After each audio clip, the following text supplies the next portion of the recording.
Good morning, everyone. Thank you for joining us today for another coffee and chat. I'm here today with two amazing individuals to kick off the start of 16 Days of Activism. So tomorrow, November 25th, marks the official start of 16 Days of Activism and is the International Day for the Elimination of Violence Against Women. The International Day for Violence Against Women has been annually recognized on November 25th since the adoption of UN General Assembly resolution in December 1999. And so this year also marks the 30th anniversary of 16 Days of Activism campaign. The 2021 campaign is Orange the World. So as you can see, we've all donned our orange apparel for today's conversation. And so I'm now going to introduce my two guests here. I have with me Mtima Solwazi. He is the founder and CEO of the Oral Tradition Roots Foundation, a nonprofit organization that uses oral tradition as a catalyst for social change by providing safe spaces for self-expression. Mtima possesses over 2 decades of experience working with vulnerable youth and at-risk communities. Mtima is also the project lead for the GPS EmpoWomen Global Summit virtual experience across borders, which we are going to dive into in a little more detail today. Kendra Bowe is a Justice of the Peace and is the executive director of the Rite of Passage Project, a multifaceted youth and community organization designated to create meaningful rites of passage events to guide youth into adulthood. Ms. Bowe develops and oversees programs and initiatives for successful youth development and community building through meditation, advocacy, and mentorship. Ms. Bowe is the co-project lead in the Bahamas for GPS EmpoWomen Global Summit virtual experience across borders.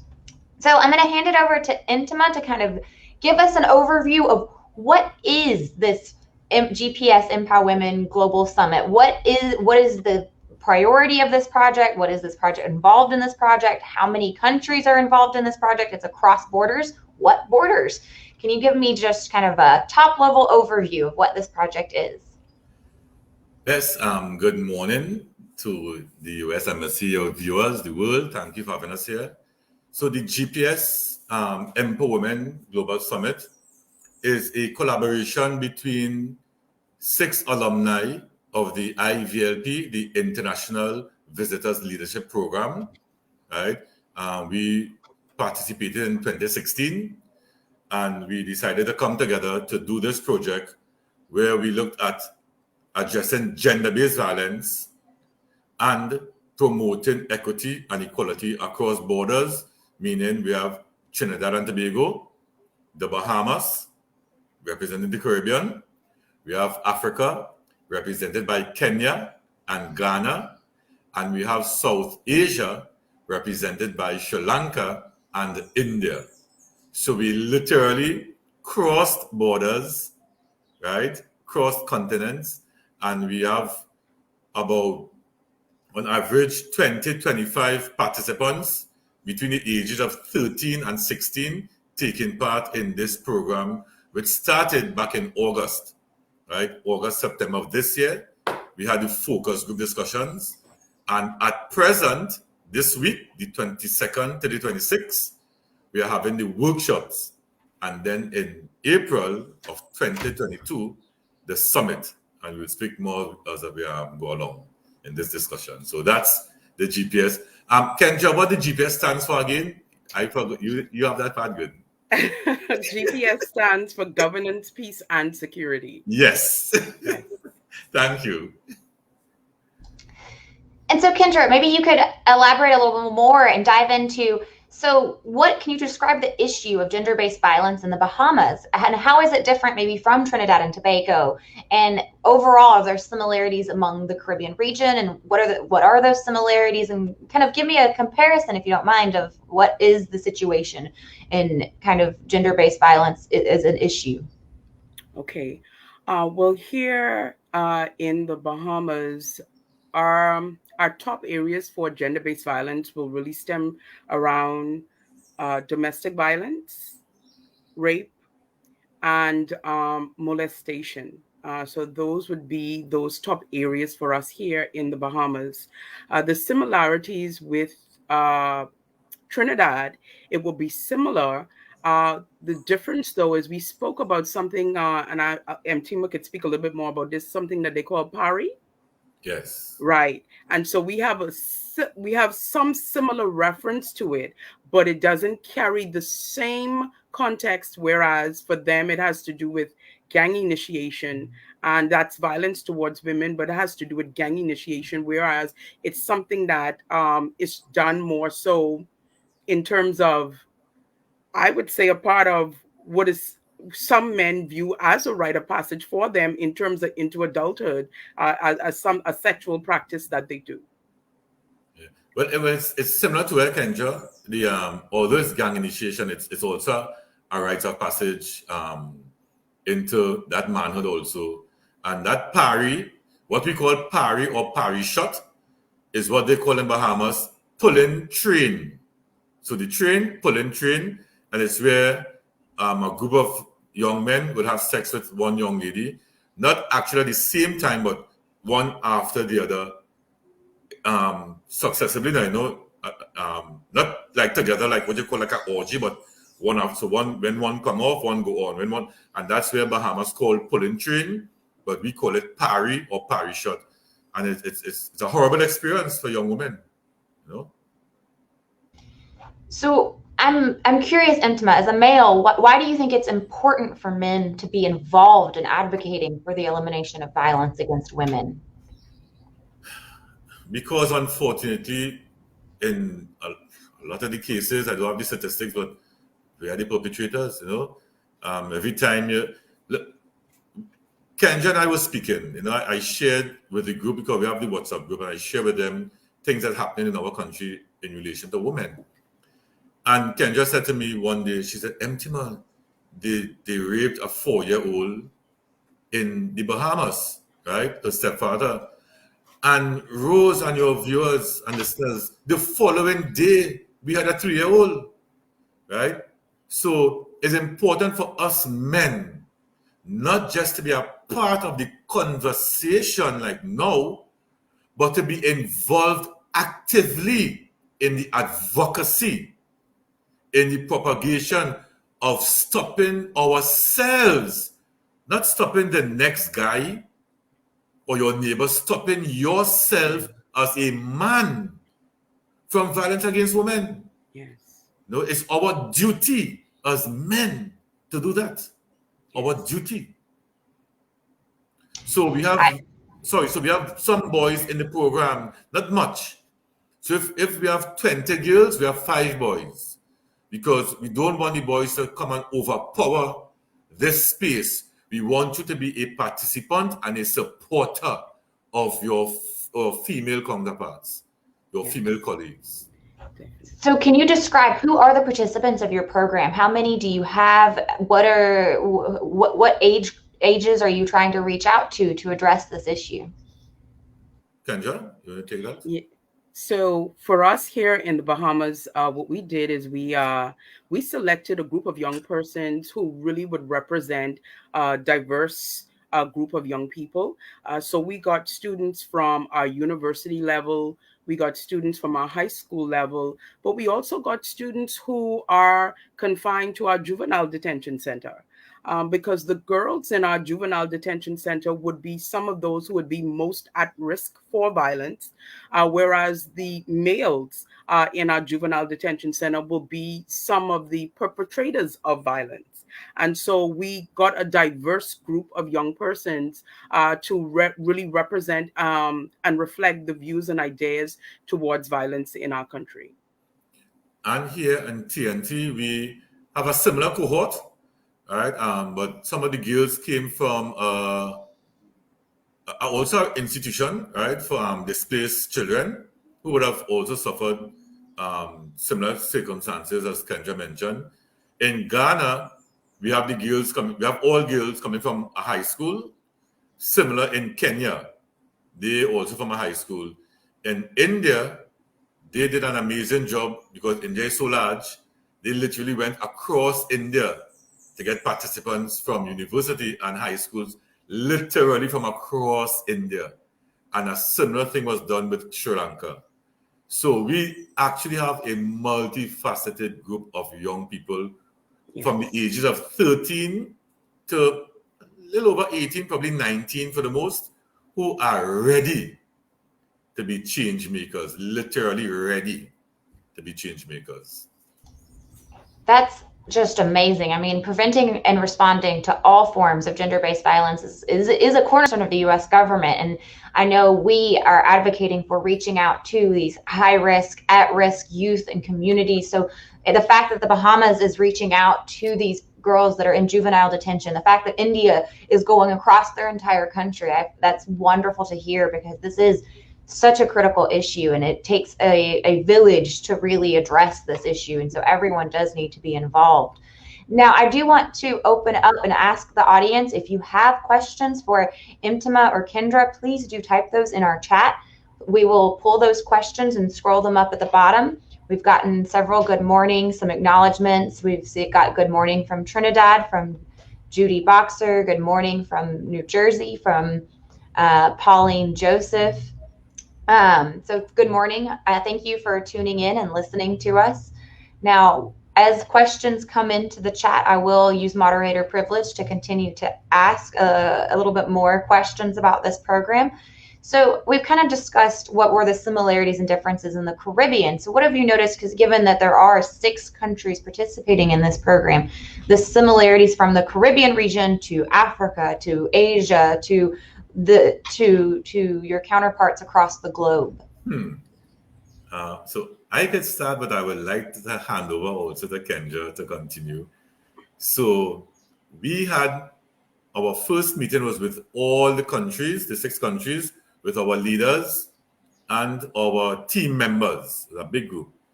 And from the jump start in that meeting, something came out that is called harmful cultural practices.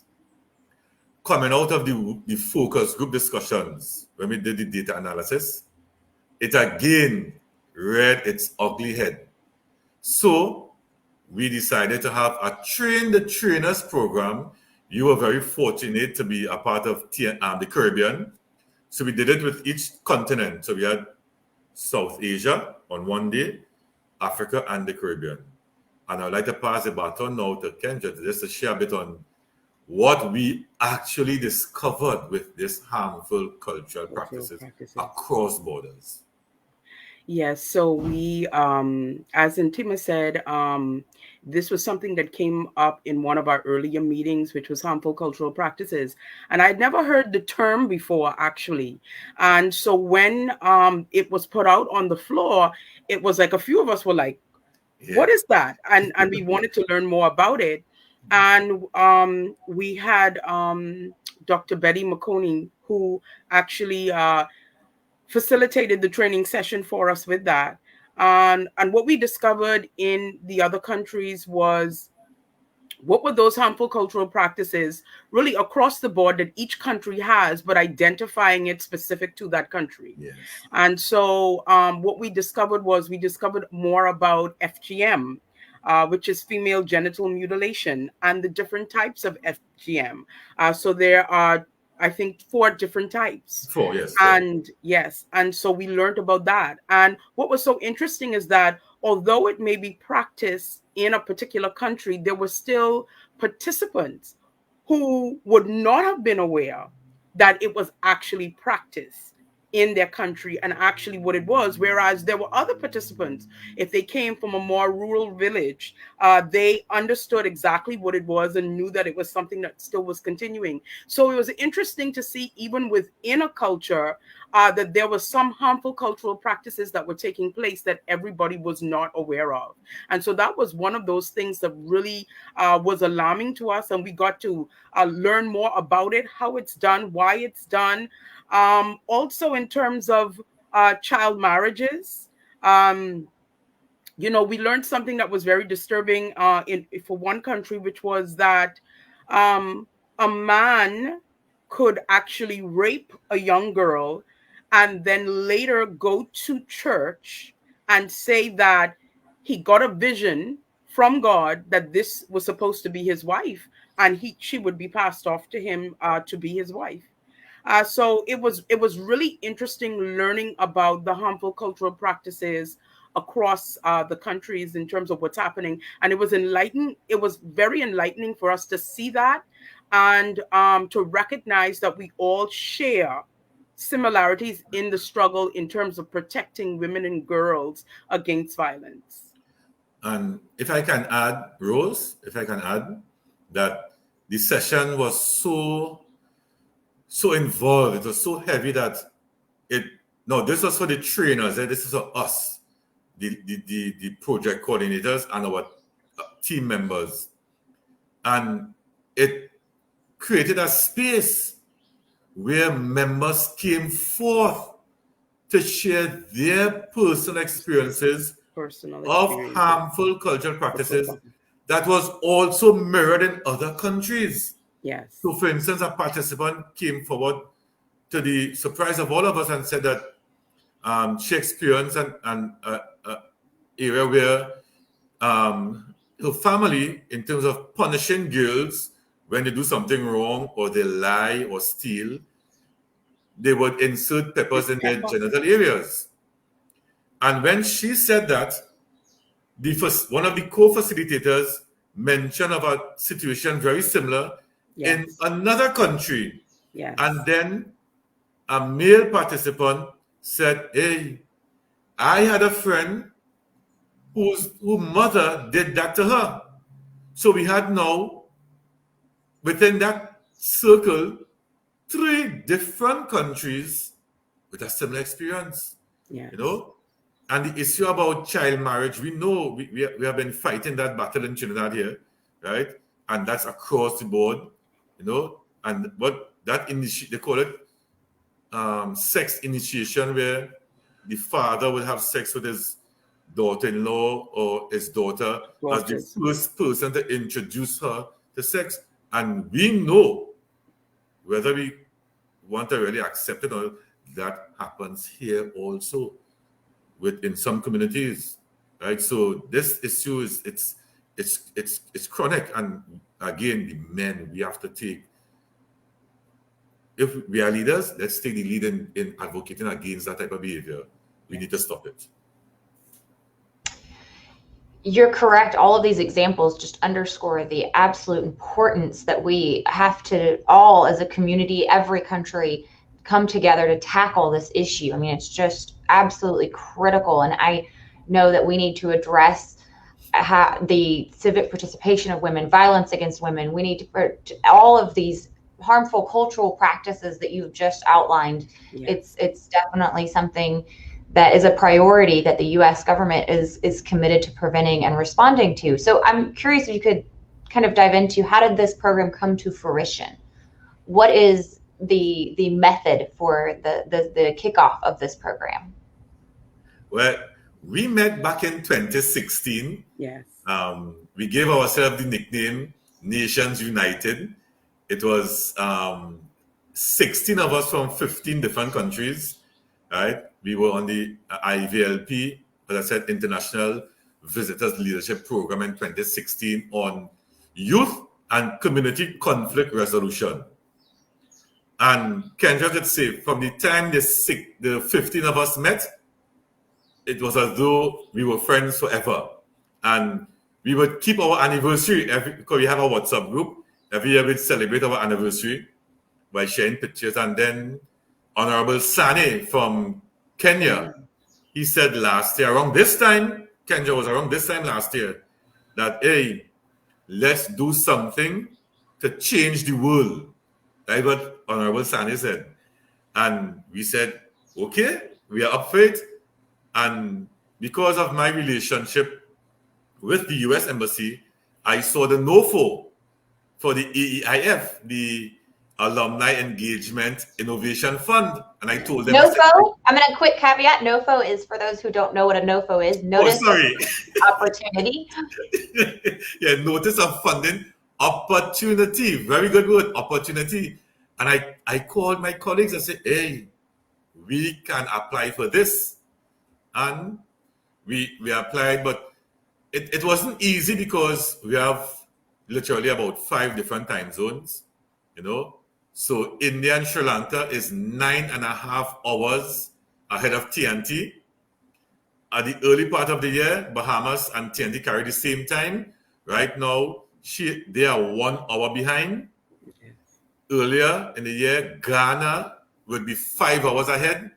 They are now 4 hours ahead. And Kenya is 7 hours ahead.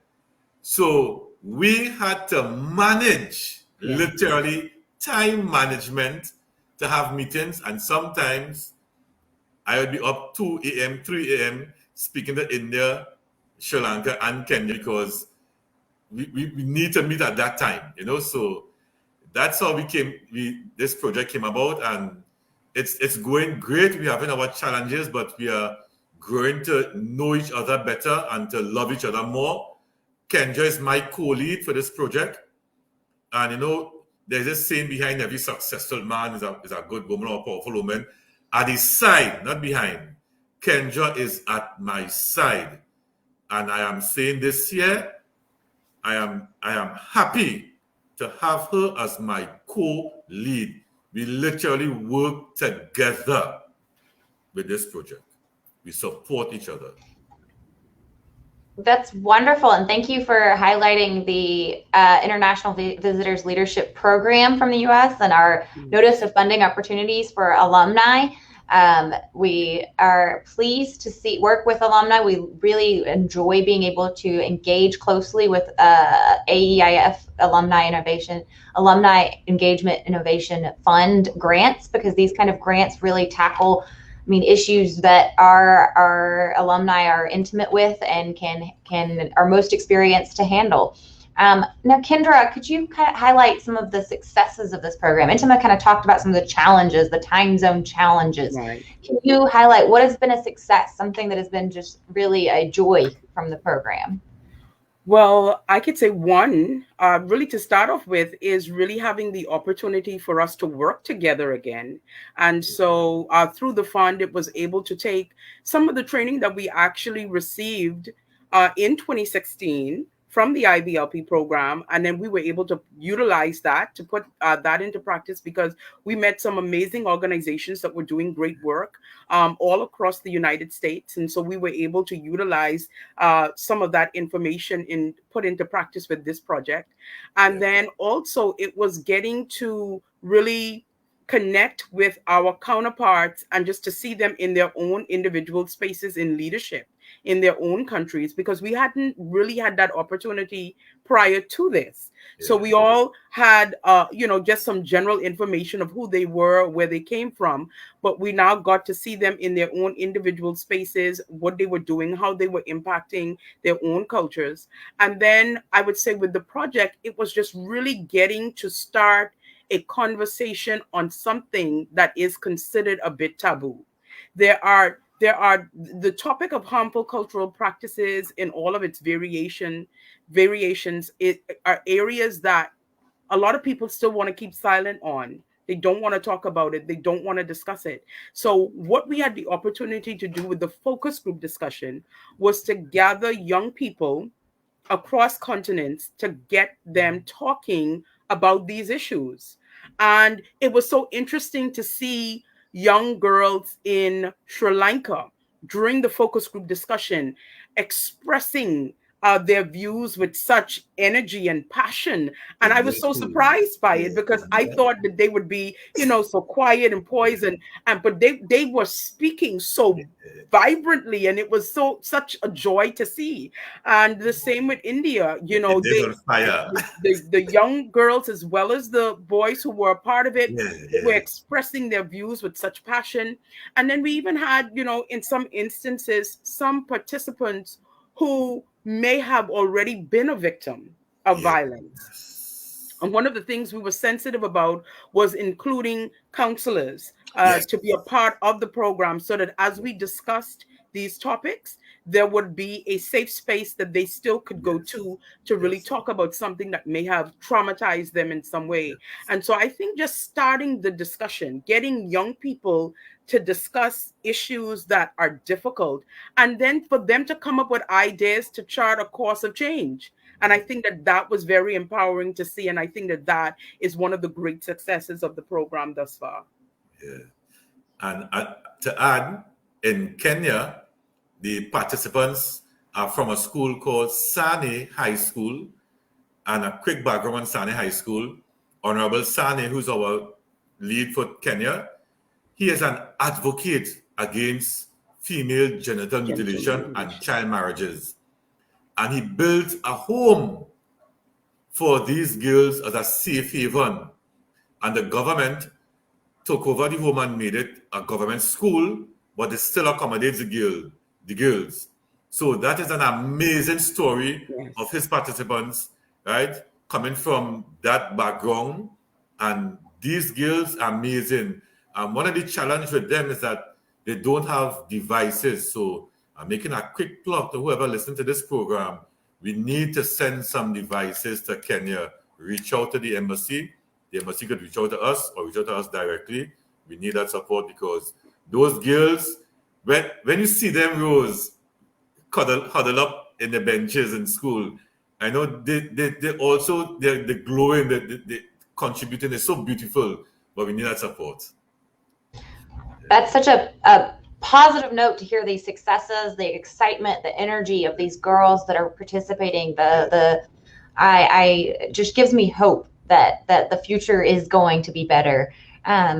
So I want to highlight, we had Annika Mars say that this discussion and awareness is urgently needed, and congratulations to Mtima and Kendra, fellow IVLP alumni.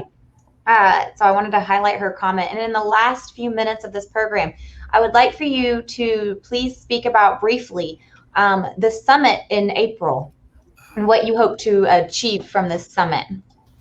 So the summit is a culmination of all that we are doing, right? At that summit, we hope to present to the world a documentary based on this project. You want to do a manual, right? Can you just speak on the manual quickly? Yes. So we are putting together a manual that will share information on the summit, as well as give information as it pertains to gender-based violence in our countries, discussing the similarities and differences, discussing harmful cultural practices, but one that is easy to read one, so that it's child-friendly, kid-friendly, that they can open it up, they can see whether you're in the Bahamas, Trinidad, Kenya, Ghana, India, or Sri Lanka, they can see some images that reflect themselves, but information as well. And it is able to be in some way like a workbook and a guide to help them and to navigate the difficult conversations pertaining to harmful cultural practices. And also on day 5, we're having a full spoken word session. So our participants at the summit will have spoken word performances, we'll have theater, and the participants will also come out with messaging, right? We saw how this became so popularized. So these participants can come up with messaging also that can save young persons. So the summit is just a culmination. We'll have keynote speakers. Mtima, real quick, could you explain, just for anyone who may not know, what this means? So this is a TikTok symbol for when you're in distress, right? Not just domestic violence, but when it is out for a while, but it actually became popular recently when a young lady was kidnapped, and while she's traveling in the car with the kidnapper, she was doing this, right? And one driver noticed it and alerted the police, and she was rescued. So as simple as this, right? Right. And Mtima, can you please share that link where people can find more information about this summit? Yes, we can. They can just Google GPS EmpoWomen Global Summit, or they could also check the Roots Foundation TT website. There's a page there. We also have a Facebook page, but the Facebook page is private for now. We'll open it up after the summit. We just want the participants to be comfortable to share, and so when we open it up, we'll have all the other messaging. But for now, we have a YouTube channel you can visit. We have the go to Roots Foundation TT, and you will see the EmpoWomen page, and you can get some information there. And we'll keep you all posted as we move along, right? But that's the plan for the summit. Well, thank you so much, both of you, for being here this morning and continuing to raise awareness and discuss this really critical issue, an issue that I know is growing in concern amid the pandemic. And this is an issue that every country has a piece to play in. And so thank you for doing your part and helping to work on these, raising awareness on this issue and kicking off our International Day for the Elimination of Violence Against Women here at the US Embassy. So for those who are interested, that link was scrolling at the bottom of your screen. I do encourage you to check out that website. And thank you all who are at home listening and watching us for joining us. Have a good day. Thank you. Bye-bye. Thank you. Thank you very much.